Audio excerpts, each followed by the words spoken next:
Hey YouTube, how's everybody doing today? So in this quick video tutorial, I'm going to highlight the importance of sample selection and how it can make your life so much easier when you're producing. So I'm working on a liquid drum and bass song here, and I had a kick that wasn't sitting very well. So I kind of just threw the drum beat together. I was just messing around, came up with an idea, thought, you know what, that's got potential, and kind of left it in place and just produced all of the synths and vocals and everything else over top of it. And listening back to the mix later, I went, you know what, that kick sounds like shit. So I am gonna play it with the old kick here and show you what it sounded like before and after, and literally the only difference is I changed the sample. I picked a new sample that fit better with the track. So let's give this a quick listen here.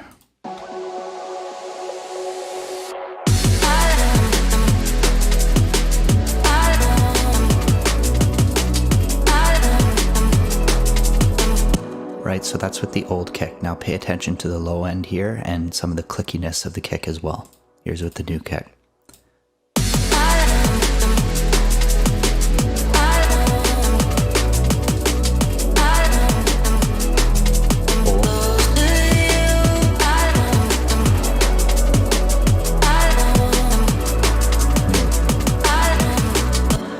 Right, so if you look at the processing that I did on this kick here, so basically I had a frequency shifter on it because I wanted to try to get this hitting right around the like 80 to 100 hertz area, so that I could leave some room for the respace below it and the sub.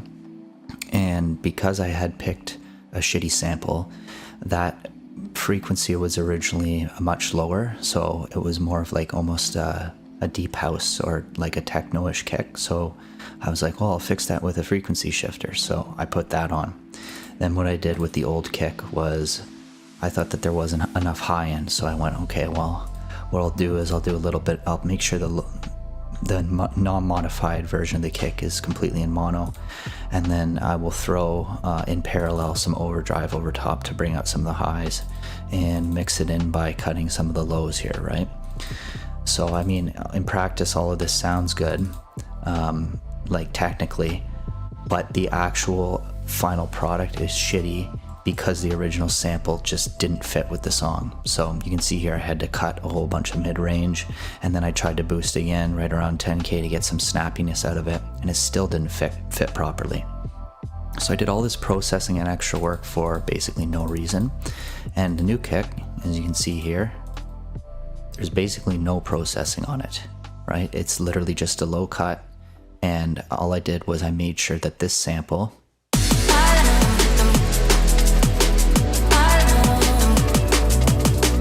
was hitting a lot closer to where it should be. I wanted to make sure that it was snappy, that the low end was in the right frequency range for a song like this. Another thing that you can do, you can check the waveform here, right? And opening this up, if we zoom in, you can see how this is a pretty decent kick overall. There's not a whole bunch of fluctuation when the transient hits at the start here, and then the bass of the kick kind of drones out. There's not a huge fluctuation in volume, right? Sometimes you'll get kicks where you'll have an initial transient here, and then this particular portion kind of drops down in volume, and then this sub or bass portion of the kick comes in after, and you get this kind of uneven effect, which speaking of that, let's take a look at the old kick.